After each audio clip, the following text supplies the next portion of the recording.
Good afternoon, good morning, depending upon where you are in the world. If it's Friday, it's the CEO series.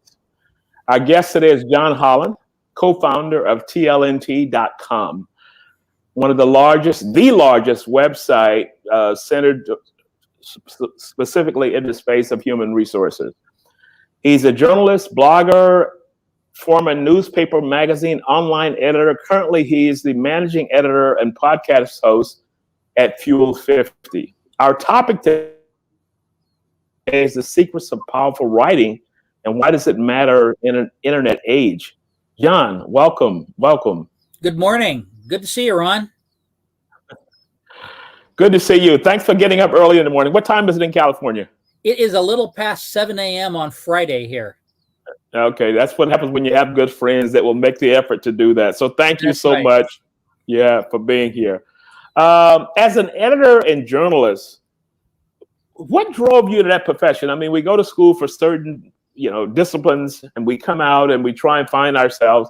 And you kind of took that route and built it into a remarkable career. Well, I was thinking about this. It goes back to when I was in junior high school. I was in the 7th grade and I was in a science class. And for some reason, the teacher had us writing things in that class. And he was very complimentary about my writing. And I was getting A's on the strength of like the writing. And he talked to me a lot about it and said how great a writer I was at that age and how surprising that it was. And I think that was probably because I was in a phase of my life where I was reading a great deal. And that's one of the keys to great writing. The more you read, particularly when you read good writers, you pick up things that they do. And you really get a sense of things. And some of that sticks. So he sort of got me going and got me thinking that I was like a writer. And I remember my father was surprised that I did so well in this science class, less because of what I learned about science and more on the strength of like writing.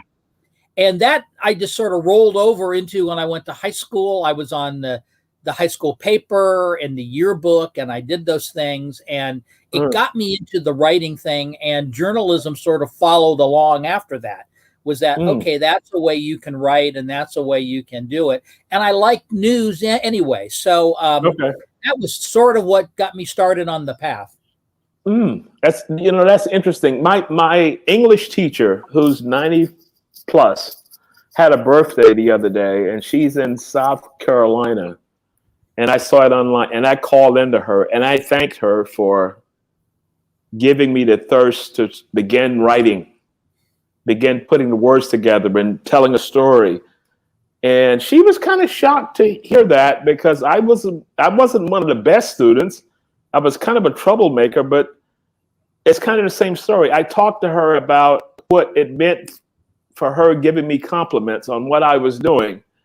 And that kind of started something that I really didn't know was there. Well, and it shows you the power teachers have.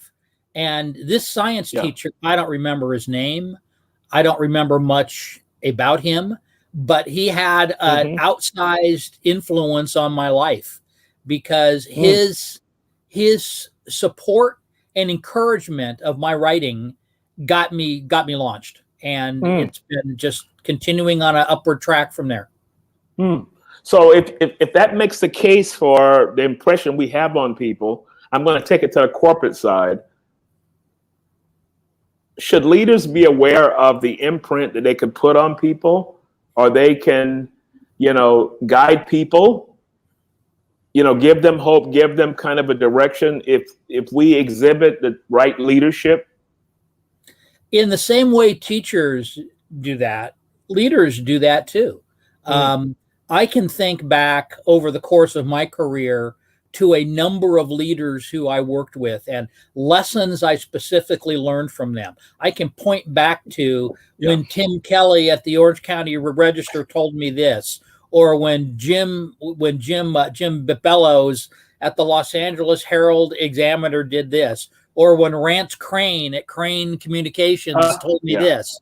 All of them had lessons, and oftentimes some of the lessons too were from people who were not so good, that I didn't like very well, but I learned how not to do something and why not to do something, because they did things that I said, I never want to do that. That's not the way to be it. And if I'm ever in that position, I won't do that. And so those have stuck with me too.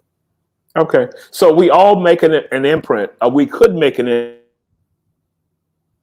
if we were aware of that, because I quoted someone in a post the other day concerning what I learned from a CEO the first time I was reporting into a CEO. And she told me, she said, you came here and all you talked about was problems. She said, this is the way I work. If you come to me about a problem, you should have thought through and have a possible solution. Then the discussion begins. And I never forgot that. So for people that are moving into leadership, why should they be aware of setting the example? And how important should that be, that they should be aware of that? Oh, I would say it should be one of the top 3 things on their mind, that people look to them in their organization for how they carry themselves, for what they do, for how they express the culture, like the organization. People look to them as the leader. I was watching a couple of nights ago the 1970 movie Patton, about the U.S. General George Patton, who was very famous, and was famous for even some very negative things. He was a difficult person to be around. Probably what you want in a general fighting a war, though. Yeah. And just the lessons that he gave to people and how people looked to him. And when times got tough, they knew, well, we have Patton. Patton will lead us out of this, and he did. So, people, I think, at all sorts of organizations look to the leadership to set the tone, to set the direction, to show the people how to get there. There's a reason Moses led the Jews out of Egypt. God entrusted him with leadership, and he was the leader, and they all looked to him. And you can see that throughout the history of the world. When people look to leaders to get them places. It's why I think it's such a terrible thing when leaders fail us, not in small things, but in big things where, they're on the take, or they know that they're doing something the wrong way for personal gain, and they shouldn't. That's why that affects us, I think, as deeply as it does. I read a report from, I think it was Corn Ferry, and they were talking about how this whole leadership perspective, and I'm taking this from the teacher's perspective and what that meant for you as well as me. Right.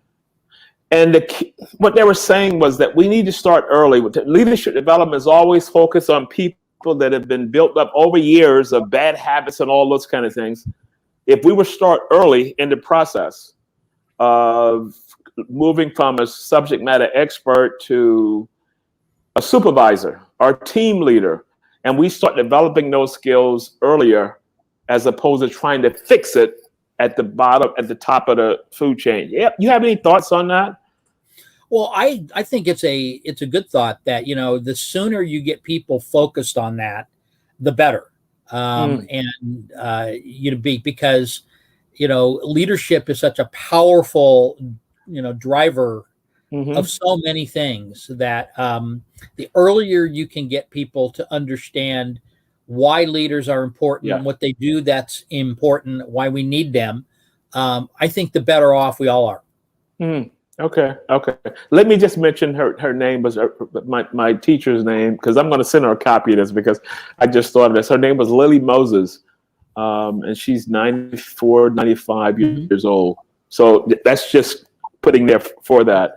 How do you begin the process of telling a story? I mean, we read articles. I mean, with the web, the world is open for information, and I'm a voracious reader. Headline, I look at kind of a hook, and we go from there. How do you structure an article? How do you structure an article that people online will, we got short attention spans. Sure. How do we get it? Well, and I taught opinion writing. I was a part-time adjunct professor at California State University, Fullerton, and I taught opinion writing for like a dozen years until a couple of years ago. And one of the things that I had to talk to students about was, structuring articles.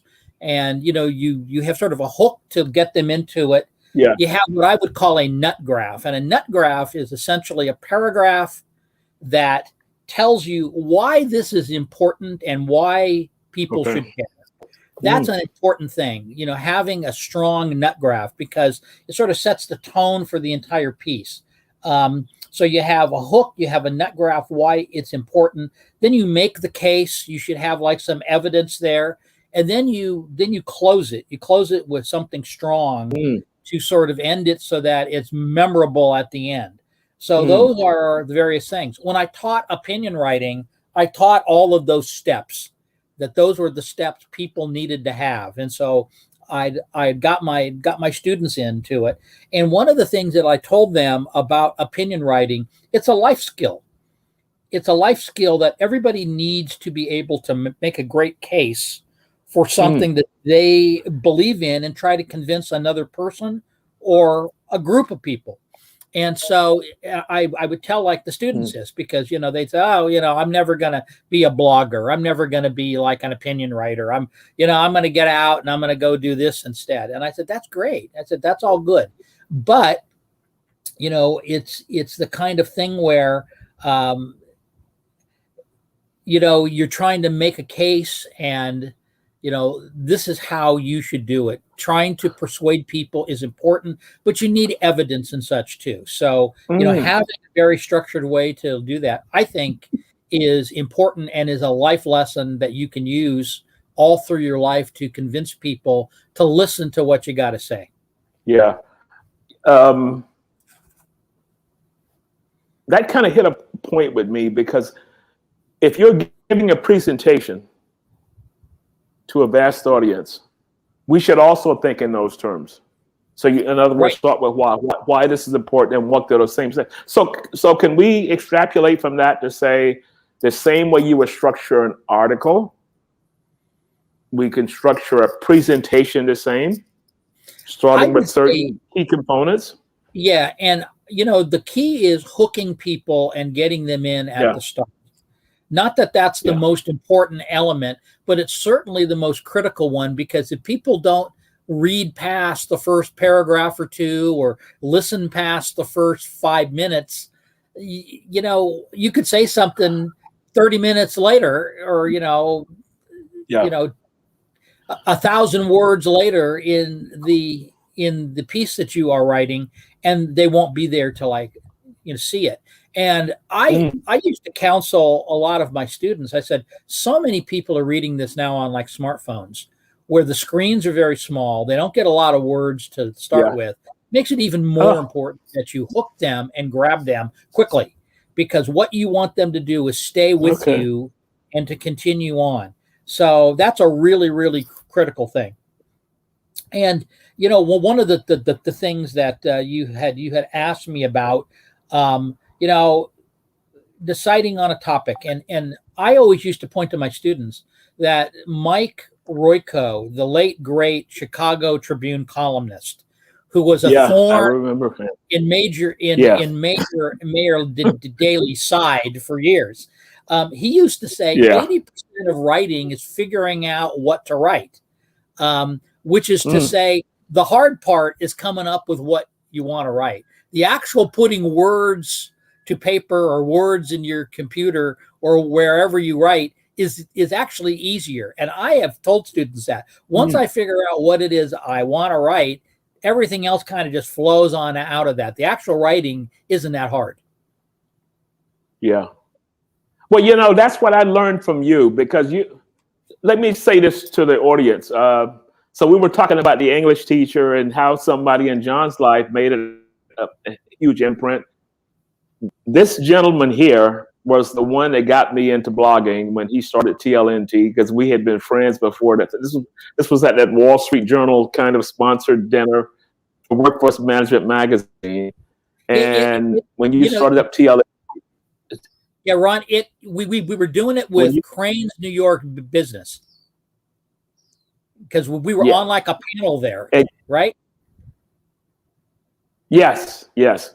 And you were the one that started me to, you asked me to write an article. I did that. It took me almost 2 weeks to put it together. But I found as I worked on it each week, I got a little better at it. And for as long as you were there, every week I had an article. So that's kind of a lead into my next question. How do you decide on a topic? And so you see something, you read something, and the topic is great, and you want to give your views on it. Is that how you work, or how do we do that as people that write? Well, how do we come up with that? Yeah, it's a great question. And what I can tell people is my experience and what I do. I spend a lot of time reading and listening, whether it be, I'll listen on the radio in the car, I'll read things, I get publications. And as things hit me, I try to save the article, which is easy to do now in the world of the internet. You can just save the link. And I'll scribble myself notes. I also find that everybody needs time when their mind can run freely and process things and ideas pop up. And I find the times when I can do that, when I'm in the shower and I'm doing something else, and so my mind's not really working on a very specific function, or when I do my half an hour ride on the life cycle at the gym and I'm writing. And at the gym especially, I keep my smartphone in my pocket and I'll text myself a note with a few key words to remember it, because I've learned if I don't do that, it goes in and it slips away and I don't hear and I don't find it again. So I send myself that. So having times when you can do that, a lot of people find doing it that their mind roams and can sort of process that kind of stuff when they do exercise. So that's why exercise is great. It can be a long walk. You do your long walks, Ron. I'm sure that's a great time for your mind to wander. And I don't mean wander in a loose way. I mean wander in processing information you've been putting into it. And oftentimes how you want to write something comes out of that, I find. I read an article, some research that was done on thoughts and how we arrive at, ideas to work from. The vast majority of them never come from working in the workplace. We go into a session, we're trying to brainstorm, but that could be the shower. And the shower was number one. For me, so my walk is not about the exercise piece, because I need to think. Right. And I can think, but here's kind of the structure with that. I can think when it's 5 o'clock in the morning and there's nobody out, just the people going to work. And I go out every morning, so I tend to know the people. I can't do it in the afternoon when the streets are crowded, all the noise is going through, because it gets to be cluttered. So should we all try and find our spot for creativity, if that's it, that we could kind of think things through? Because a lot of people are struggling to try and figure out. But if you're sitting in Zoom calls all day and trying to interpret or figure out what's next, that's hard to do. And from my side, that's hard to do when you're just sitting here. But if you can find some other outlet, you mentioned exercise. So give us your thoughts on that. Well, this is what people learn over the course of like a lifetime, how to manage themselves and how to manage the way that they think and process and get insight into what they need to do next. And so just being self-aware that, and I saw someone had written here in response to our talk that, listing all the various places that they find where they think, and they were saying shower too. I find you need something where you're doing another task that doesn't really take thinking. It's done by rote, writing on the life cycle, taking a shower, doing things of that sort, places where you were sort of free. One of the people here mentioned flying on a plane. which is great because you have less distractions on a plane. One of the things that's great about a plane, no cell phones, at least to get calls or text messages and such when you are up in the air. That's why every time they start talking about wanting to let people use cell phones on a plane, I scream, because I think, no, we need that downtime. Our lives are so busy. Finding that downtime where you're doing sort of rote tasks and your mind can work is hard to find, but just be self-aware that you need those kinds of things. Now, one of the things people say to me too, well, I'm struggling to get started writing. And I find this too. I have struggles, but I say, I always find I can edit and change something once it's written down. But if there's nothing written down, I have nothing I can change. So the key is to start writing things down. And, a lot of writers, Hemingway was great on this, where he would write every morning. He was disciplined. He'd get up, and from about 6 a.m. to about 11 a.m., he would write. Then he'd go out to the bars and drink. There is a lesson there too, I'm sure. But a lot of times he would write and throw it away, or he'd write and then he'd come back and he'd heavily edit it. And there's a friend of mine who used to work for me, who was a writer, who went from being sort of a newspaper columnist to becoming a novelist. And he would write early in the morning too. And he would tell me, if I can write one good page a day, I'm doing great. He said, there are some days I get nothing done. But I always sort of feel anytime you can put words down and get that process started, you're major steps ahead of the game, because that's the hard thing. And so the whole notion about writer's block, find something to start writing about, get some words down. If need be, you can go back and change them later, but it starts the process. And oftentimes I'll find picking out something easy to get started with. I can remember going to a journalism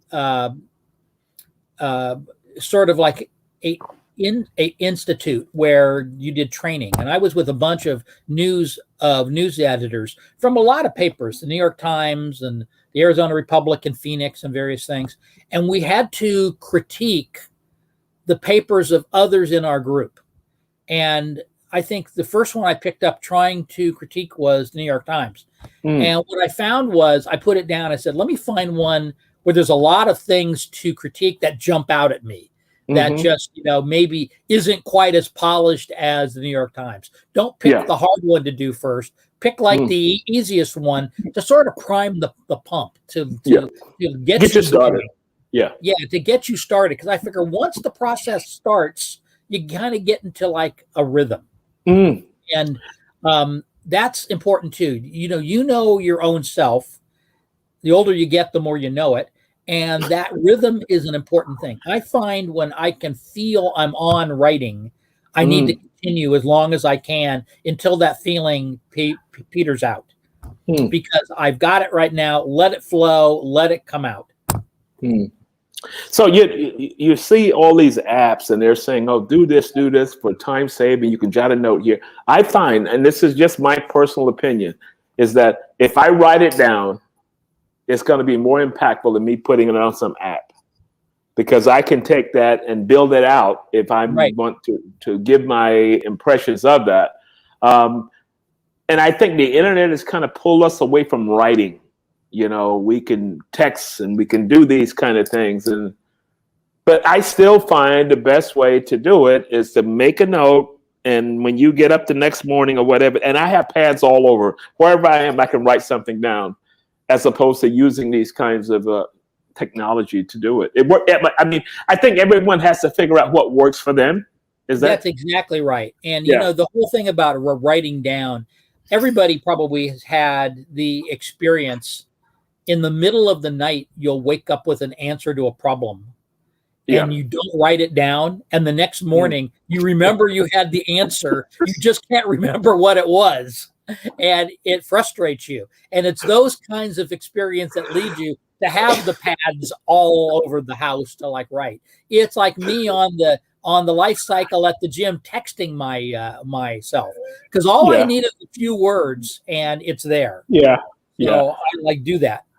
Yeah. Well, one of the things that I use, because you mentioned waking up in the middle of the night, and I said, oh, that's important. I will remember it. I wake up next morning and say, what the hell was I thinking about? Because I can't pick up from where I left off. So I started kind of sending voice memos to myself, as a result. And I don't know whether that comes with, as you're getting older, you talked about getting older and, you try and, you build up different methods of doing things, but I find that works for me. I just send a voicemail to myself, and then but I will always take it and write it. Right. Now, here's one key, though, and I have to keep reminding myself of this all the time. It's easy to fall into, this is the way I do it, I don't change. Because what I have to constantly prod myself with, just because it's new doesn't mean it's at odds with how I've been doing it in the past. There may be new methods, new things I can learn that actually are better for me. So I need to remain open to those kinds of things as they come along. One of the things that I think why people, when they get older, get tired of change is because they've been changing for a lifetime. They've had a lifetime of change. They've been, people say to me, even now, that they say, "Oh, you're too old to change." I say, I'm like Gumby. If you recall Gumby, sort of the clay creature you could bend every way. I say, I've changed so many times. I'm like Gumby. And I've learned to change. I have had to reinvent myself a number of times. You need to be open to change too. And sometimes those changes allow you to take the way that you've been doing things, all those pads, and find, well, here's a way I can tweak that to make it even more efficient and more useful over time. So you can also remain open to the natural changes in life that come along, and fight the urge to say, I'm tired of change, because I've been changing for years. Now, you just opened up another so-called can of worms. You talk about, reinventing ourselves.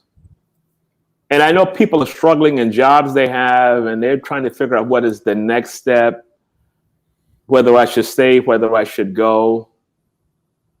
So my way of looking at it is that you should always feel comfortable in trying to figure out what next step is. If you're in a great opportunity, in the back of your mind, you should always think of what is the 2.0 version of this one. Right.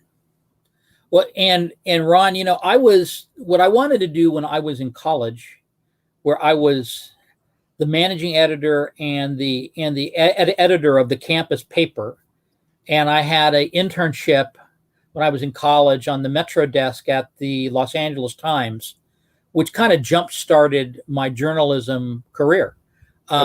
But I wanted to be in newspapers. That's when newspapers mattered. I grew up in college during Watergate, when being a journalist was very different than how people view it now. It was actually viewed as, you're doing good things to help society. And now, whatever you think of journalists, it's not what I signed up for, the way so many of them practice it now. But my newspaper career came to an end, and I didn't even know it was at an end. I knew that I had to do something else, and I was in Hawaii. I was executive editor of the Honolulu Advertiser, which was the statewide paper and the morning paper there. And I needed to get back to the mainland, and a guy I'd worked with at another paper was the chief operating officer at a magazine publishing company here in Orange County that published pet and animal titles and a few other things too. And he brought me in as like a group editor. I had a group of publications, about a half dozen, under my wing. That got me into the magazine world. And I never really went back to newspapers again. Little did I know, within about 6-7 years of that, newspapers took a big long slide. So I probably was a little bit ahead of the curve. But as I look back, I think that was probably a good thing. Magazines led me to a little bit of a U-turn when I worked at a pretty well-known .com in San Francisco during the .com boom. I had millions of dollars in paper in my pocket for a little bit of time, but never could cash in on it. And the .com bust came, and so it all went. I know. Why it's we all have been there. yeah. So there was that, and so from that I got a job at a business journal at the San Diego Business Journal, editing that, and then I went into HR talent management, both online and in print. So you've gone from newspapers to, the internet, magazines, and then the internet. Magazines to the internet, and now you're hosting podcasts. You've made the full transition. I have. Yes. Yeah. And so it's called, so it comes back to reinventing yourself. Is that what you're? Yeah. So that kind of ties into that. Right. And it's fun because I've learned things that I never would have done on my own, but out of necessity had to jump in and do them. And while I might not have chosen to do it, I'm always glad that I did after I did. Okay, cool. So in one of your writings, you talked about, I'm going to take it from editing. I mean, from writing to you talked about focus managers, in your writings. What can you give us some insight on what you meant by focus writing, focus managers? Well, I was trying to think about what that is, and I'm having a hard time. So it may just be age and, lost brain cells. Welcome to the club. But what I find is that there are so many managers that are so terrible. And I've learned so much more from the bad ones than the good. But there is a book in me on the terrible state of American management. It's just really, really, really bad. And the good ones for me leap out because they were so much better. And they taught me great lessons about myself and about moving ahead. And I remember one that sort of jumps out at me. When I was working at the .com in San Francisco, the CEO was a woman named Julie Wainwright, who I really liked a great deal. And I can remember when Pets.com had closed down, the .com bust had come. We were liquidating the company, all of that. And I was hoping to close the company down. It was a process taking a couple of months. And during that time, I was looking for a job. I was in San Francisco. There'd been a lot of jobs there. So I was going out on interviews during the day. And I can remember coming back from one and complaining to Julie Wainwright, who was my soon-to-be former CEO, about this, about how, why don't they notice the things I can do and such. And she said to me, "Oh, John," she said, you're looking at this as if somebody knows what they want to hire if you're there. She said, the fact of the matter is you could be the greatest, most perfect person for them, and they can't see that because you're right in front of them. You're right in front of their nose. They just don't get it. And those thoughts have stayed with me because, she was right. You could be the best person for a job and wonder why can't they see this? They're just blind to it. And the whole focused manager thing, having a manager who's highly focused and can help you understand what managers need to be doing to help encourage and drive the troops to do bigger and better things. That's a very important thing to have and to be focused on. Yeah. Go ahead. One last thing. The key for me to managers, we have, particularly here in the United States, a lot of what I call good time Charlie managers. People who love being managers when times are good. You don't get paid to be a manager for when times are good. It's nice. Yeah. You get paid when times are bad. And they need you to be able to operate doing all the tough stuff. To be willing to fire people, to be willing to, take on the tough chores. And a lot of managers aren't. They just don't get, hey, doing the tough stuff is probably the hardest part of your job. You better get good at doing it. Yeah, it's funny you mentioned that because I'm a fan of this show Nat Geo that talks about airplane disasters, and the premise is you design from disasters. So you look at COVID. What would your organization look like post COVID? If you look at what happened pre-COVID and coming into COVID. So my thought has been, when you see leaders, are they understanding the challenges of today? Are they transitioning the same way you talked about transitioning from this rigid person to a person that's more empathetic? And I give an example because yesterday I was dealing with a kind of a online back and forth concerning a company that had opened back up. And the CEO came in that morning and sat in the lobby for 2 hours to make sure that everyone was coming in on time. He even walked through the parking lot to find out who was still sitting in their cars to say that timing is from 8 to 5. I was absolutely livid just in reading that. Yeah. Because how could you be so clueless? But what you're saying is that we have a lot of people here today that are in these roles should never in 1,000 years should nowhere near having some kind of title of being in charge of people. Right. Yeah. There was a guy I worked for, they brought in above me in Honolulu who'd worked at the Detroit News. And his greatest claim to fame was he was the kind of guy who just absolutely came in and just bullied folks, them left and right. His great talent was learning how to break the union at the Detroit News, but should have never, ever, ever been put in charge of managing folks. He just didn't have like the skill set. You know, you got to be like empathetic. You've got to be caring.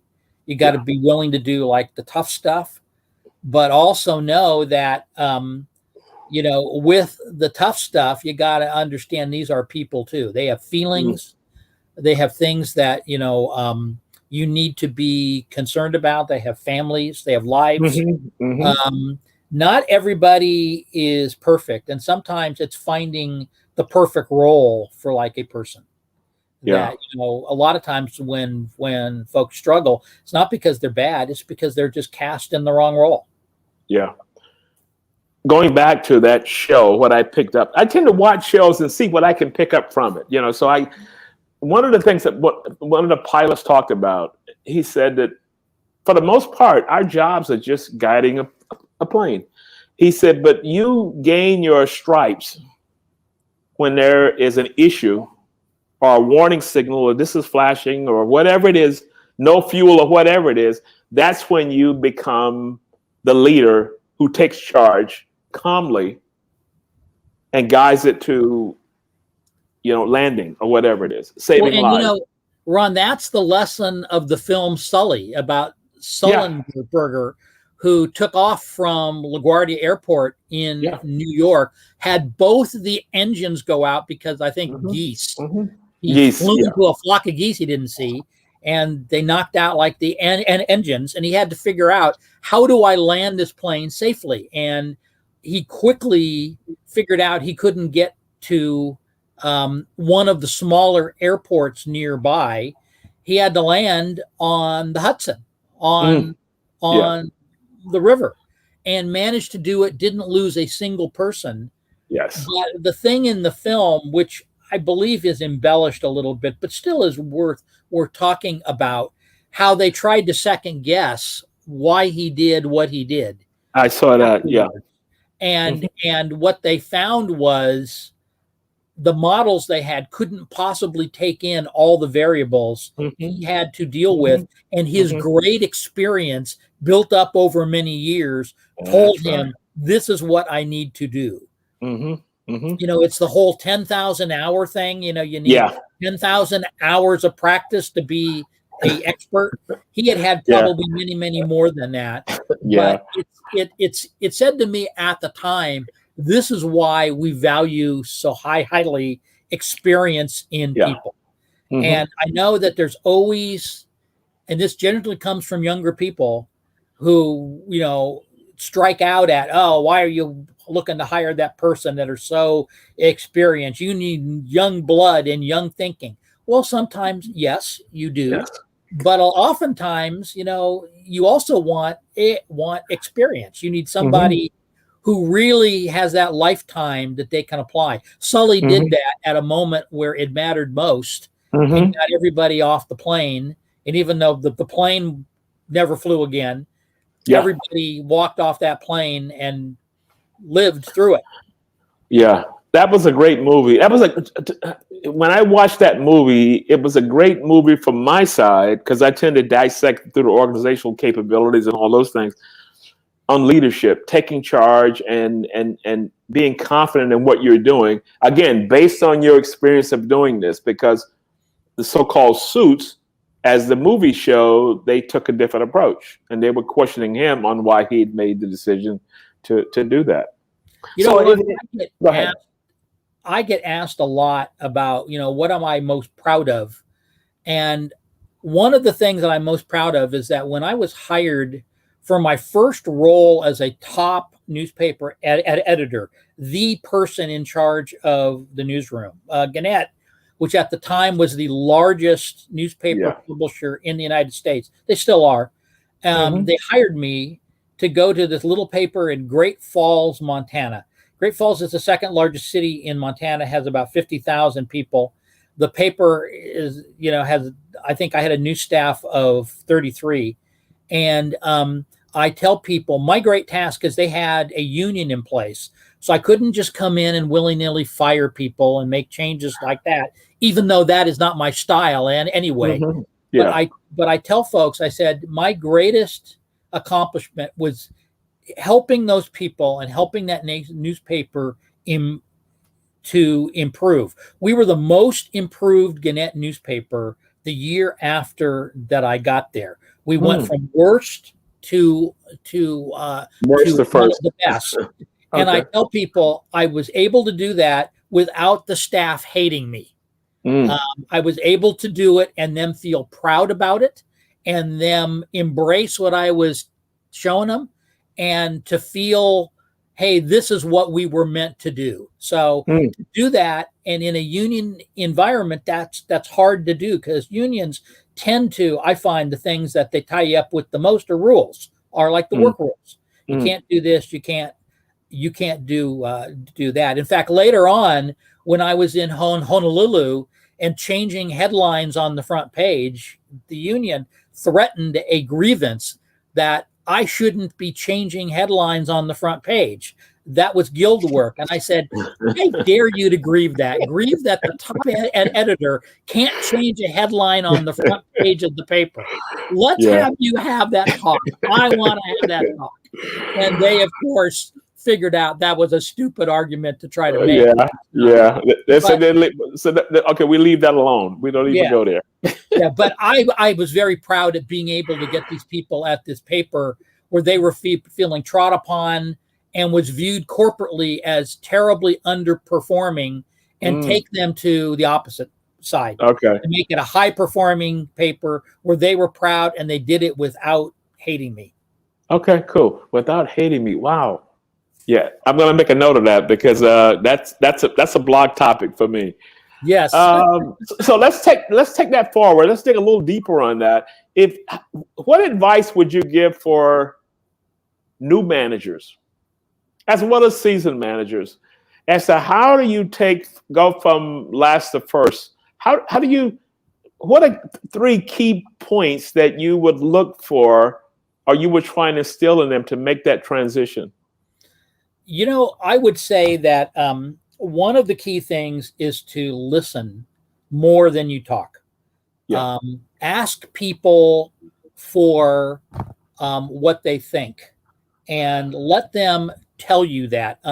One of the things when I got to Great Falls was they were very proud that they had been one of the best papers, if not the best paper in the state for years and years. But those years were long past. And they would, when we had our daily news meetings, they'd be pitching papers for the front page stories for like the front page. And rather than to shoot them down, oh, that's like a terrible story, I would ask them, what makes you think that's a front page story?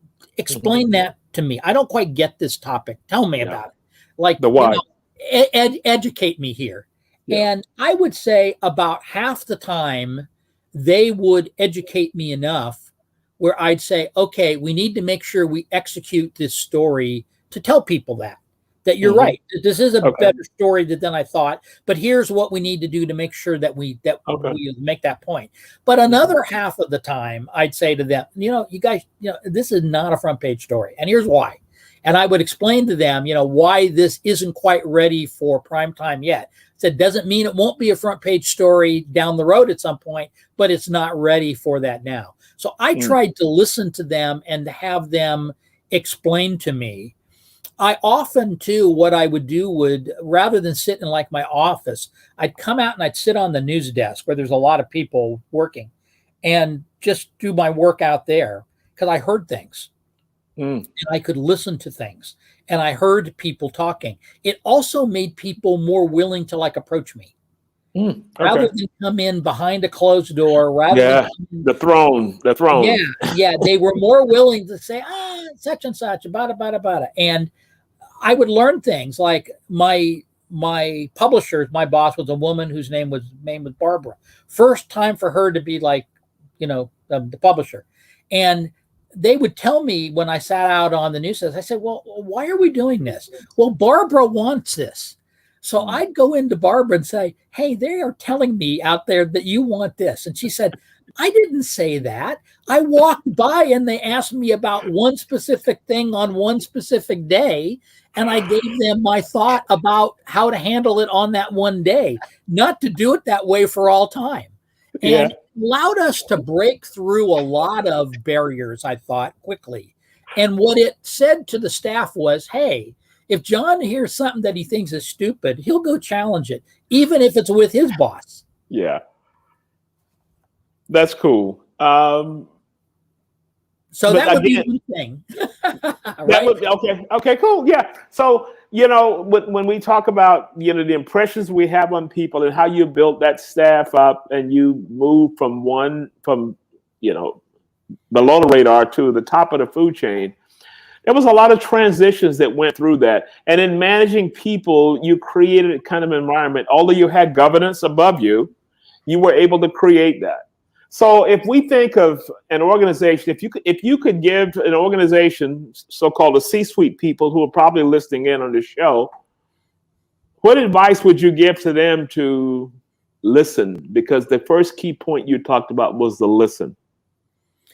Well, you have to listen and you have to be serious about it. It can't just be someplace in a management book or in some class I took in graduate school.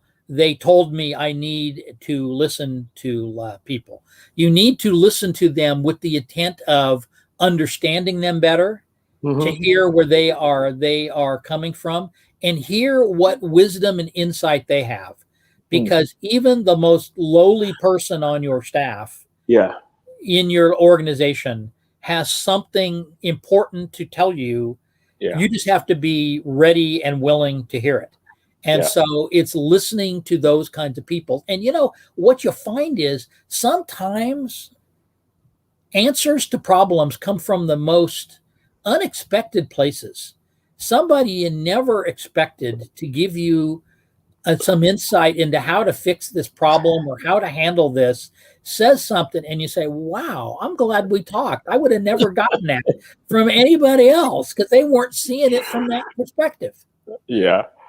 So, my take on that is when I do leadership development facilitation, I tell leaders that you never know where that nugget is going to come from. And if you don't listen, you may miss that because you may be listening according to titles or according to an org chart. But the person who's the lowest point on the totem pole can have a terrific idea. That's right. But you have to create that environment so that person who could be the baggage handler on a flight could have an idea as to how the whole thing could be changed, and that person would feel comfortable enough to come forward and say, here's what I think. Right. Well, you know, one of the great things that Southwest Airlines, which was the most profitable American airline for 30 years, when a lot of them were losing money, Herb Kelleher, who was the CEO, Yeah, Herb. Yeah. They had they had union rules that allowed anybody in the company to help out. A lot of the airlines, the unions, people who handle baggage can't also check in folks for a flight. And Herb would go out on the day before Thanksgiving, as you know, Ron, one of the biggest travel days of the year, and would go down and work on the baggage line and would help handle bags. And he said, not only did it show people I was willing to roll up my sleeves and do the work that they did and learn something about their lives, but I also learned more than just something about their lives. I learned insights they had. And oftentimes that experience helped. But he believed in, you know, if you let everybody sort of cross-pollinate the jobs that they do, everybody learns a lot more and has a much greater appreciation for what it takes to make this thing work. Herb Keller was at the event, the Wall Street Journal event that we had years ago. Yes. And I think he was being honored that night. And I had a chance to spend time with him. And I remember there was no smoking in the hotel, and Herb was a smoker. Oh, chain smoker, yeah. A chain smoker.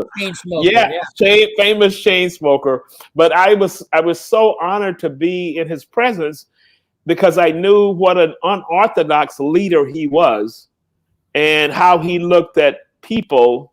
He didn't lead by an org chart. He led by the organization. So everyone played a role. Right.